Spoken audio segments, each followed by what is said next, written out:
Right now, the Western Alliance is facing a shock so serious that almost nobody is saying it out loud yet, because the answer could expose a fracture far bigger than a single crisis. And it all begins with one narrow waterway that can decide whether the global economy breathes normally or starts choking within hours. What makes this moment so dangerous is not only the military tension, but the fact that the entire balance of power is being tested by politics, energy, fear, and timing all at once. Which means one wrong move could turn a regional confrontation into a worldwide economic disaster before most people even understand what happened. And the real mystery is this: how did a strategic passage that looks small on a map become the place where the future of NATO, the confidence of Europe, the posture of America, and the stability of global trade are all being pulled in opposite directions at the exact same time? Before I go further, I want to say something honestly, because I work very hard to analyze these stories, collect the news, and bring you the clearest picture possible, yet many of you still do not like, subscribe, or share, even though I reply to your comments as well, and it genuinely disappoints me. So I am respectfully asking you to follow Market Mindset, and also Market Mindset 2, because your support is what keeps this channel alive and pushing forward. To understand why this is becoming such a massive global issue, you first have to understand that NATO was built for defense, for deterrence, and for the protection of member states, not for being pulled into a high-risk operation in a distant waterway where the legal and strategic logic is already being questioned from the very beginning. The entire alliance was designed around the principle that if one member is attacked, the others respond together, but that principle was never meant to be stretched into a situation where political leaders are asked to back a military confrontation that sits outside the alliance's original purpose and outside the geography it was created to defend. That is why the pressure coming from Washington, as reported in policy circles and diplomatic discussions, is so explosive, because it is not just a request for cooperation. It is a demand that forces allies to choose between loyalty to the United States and caution about entering a conflict that could spiral far beyond anyone's control. The Strait of Hormuz may look like a thin line on a map, but in reality it functions like one of the world's most important pressure valves, because nearly a fifth of the petroleum traded globally passes through it. And the moment that flow becomes threatened, every market, every shipping company, and every energy importer starts calculating panic in real time. That is why the shipping lane matters so much, because this is not an abstract geopolitical debate. This is the route through which fuel, power, supply chains, insurance prices, and industrial planning move every single day. And once confidence in that route breaks, the shock spreads much faster than most governments can respond. In practical terms, if the waterway is disrupted or even seems close to disruption, tanker routes change. Insurance becomes more expensive. Refineries adjust their forecasts. Traders rush to protect themselves. And ordinary people, thousands of miles away, suddenly feel the tension through fuel prices, transport costs, heating bills, and food inflation. That is exactly why the question being asked in Washington has become so controversial.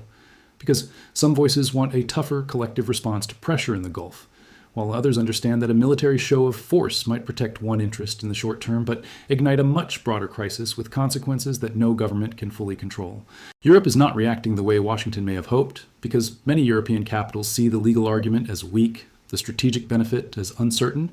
and the risk of escalation as far too high, especially when they are already dealing with internal political pressure, economic strain, and public fatigue over foreign conflicts. France has signaled caution. Germany has remained deliberately quiet in the way that usually means refusal without confrontation. And other European governments are reading the situation with a cold calculation that says they do not want to be pulled into a war posture that could damage their economies and divide their own societies. The deepest reason for this resistance is simple. European leaders know that if the Strait of Hormuz turns into a battlefield of pressure, retaliation, and uncertainty, then Europe will not only face military risk far away, it will also face energy instability at home, and that is the kind of crisis that can shake governments from the inside. At the same time, the American side is reportedly using the oldest and most powerful tool in its political arsenal, the financial leverage of NATO, because the United States still carries the largest share of the alliance's operational weight, logistical power, and strategic reach, which gives Washington enormous influence when it wants to force a harder conversation.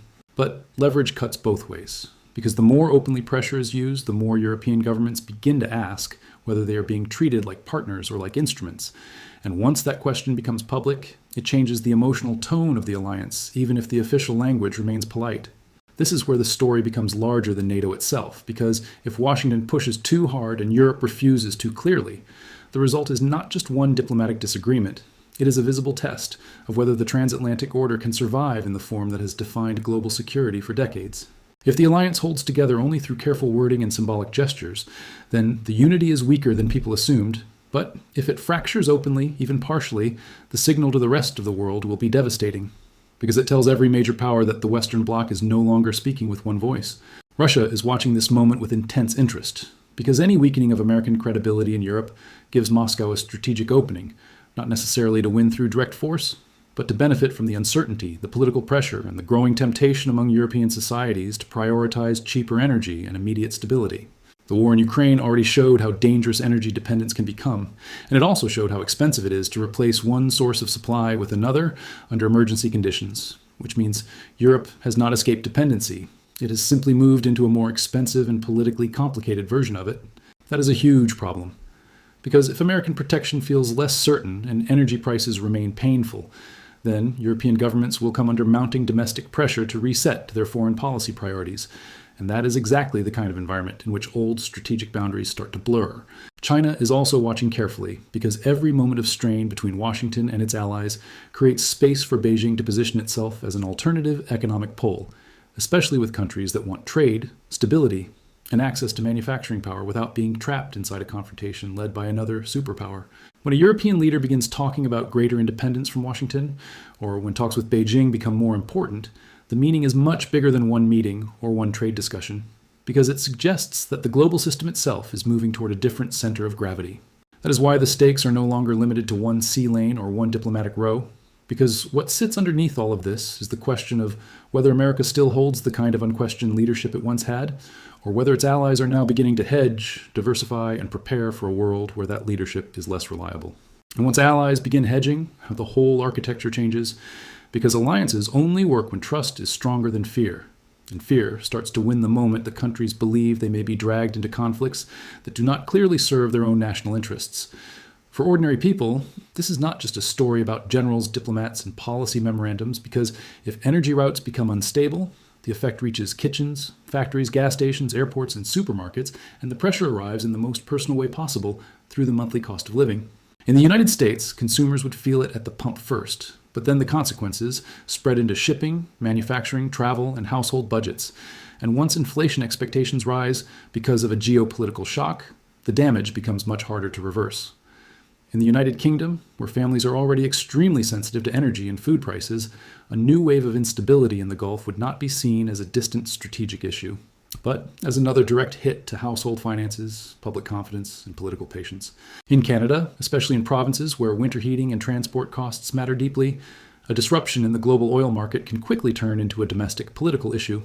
because people do not care where the shock began when they are the ones paying for it in everyday life. That is why European governments are so reluctant, because they understand that war talk may sound strong in a press conference. But the real impact is measured in budgets, votes, public anger, and the kind of economic strain that can destabilize leadership from within. There is also a deeper strategic pattern here that cannot be ignored, because the more America uses pressure, tariffs, ultimatums, and demands simultaneously,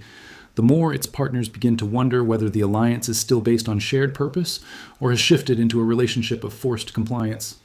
If the answer becomes compliance, then trust erodes. And if trust erodes, the alliance survives only in name, which is why this moment matters so much, because it may reveal whether NATO is still a community of strategic conviction or simply a platform held together by habit and dependency. We have seen versions of this tension before, but this time, the combination is more dangerous because tariffs have already strained trade relations, defense demands are creating frustration, and global instability is making every government more protective of its own economic survival than ever before. And when domestic survival becomes the priority, foreign policy suddenly becomes less about ideology and more about arithmetic, which means leaders start asking how much risk they can actually sell to their voters, how much inflation they can tolerate, and how much strategic loyalty they can absorb before they lose political control.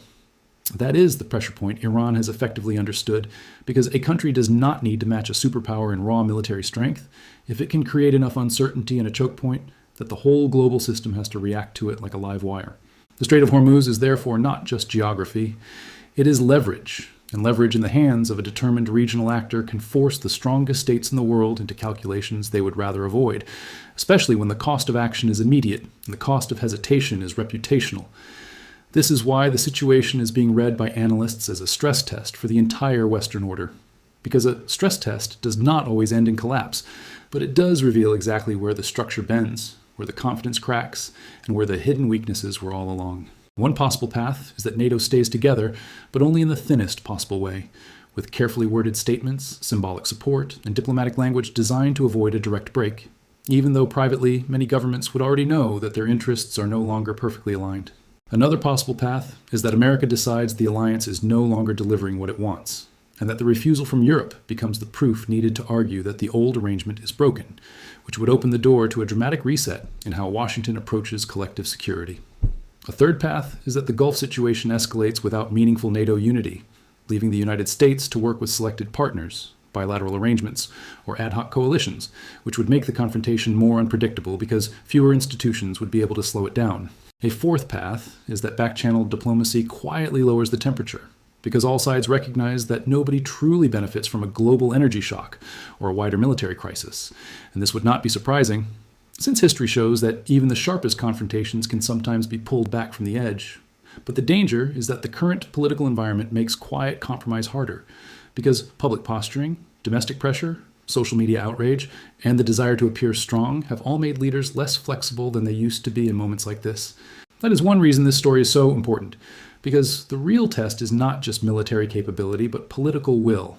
And political will is often the most unstable element in any crisis, especially when different capitals are reading the same situation through completely different national interests.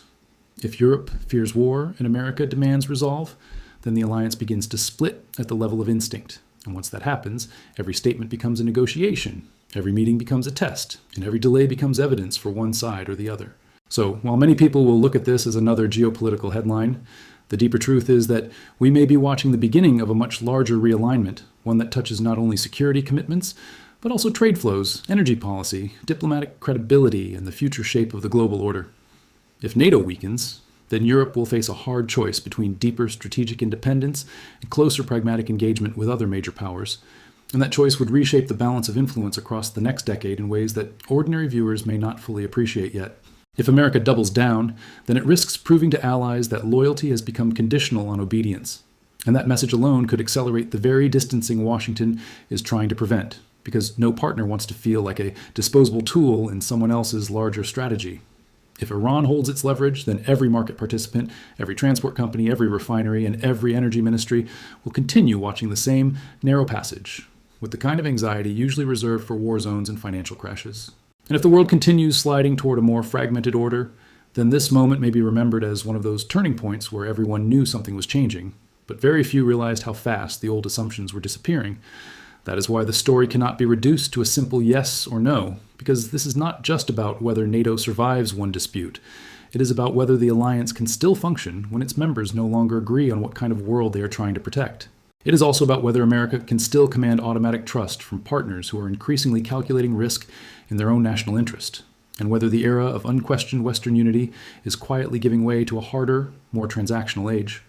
For the average viewer, the most important thing to understand is that the consequences of this crisis will not remain locked inside diplomatic rooms, because energy prices, shipping delays, market volatility, and political backlash travel outward very quickly once fear enters the system. So when people ask what the real story is, the answer is that the true battleground is not only the Strait of Hormuz and not only NATO, but the future of trust between allies who are realizing that the world is entering a far more unstable phase than they were prepared for. The next move from Washington will matter, the next reply from Europe will matter, and the next signal from Tehran will matter, because each one can push the situation closer to either managed tension or dangerous escalation, and the margin for error is shrinking by the hour. We are now at the point where a single diplomatic sentence can move markets, a single military posture can alter alliance behavior, and a single refusal can expose how much of the old order was built more on assumptions than on certainty. That is why the coming days are so important, because the outcome here will not only tell us whether one coalition stays together, but also whether the wider Western system still has enough shared purpose to survive the pressures now building against it from every direction. If you have been watching closely, then you already know this is bigger than a headline, because this is the kind of moment that can reshape strategy, economics, and public confidence all at once, and the effects will likely be felt long after the first wave of commentary has faded. So keep your eyes on the waterway, keep your eyes on the alliance politics, and keep your eyes on the language coming out of Washington, Europe, and the Gulf, because the words spoken now may decide whether this becomes a controlled standoff or the start of a far more serious rupture. That is the real reason this story matters, because behind the headlines is a question that affects energy, trade, security, and the future of global power. And the answer will not just shape governments, it will shape the daily lives of millions of people around the world. If you found this breakdown valuable, make sure to like this video, share it with someone who follows world affairs, comment your honest opinion about whether NATO can survive this pressure, and subscribe to Market Mindset so you do not miss the next analysis when this story moves even further.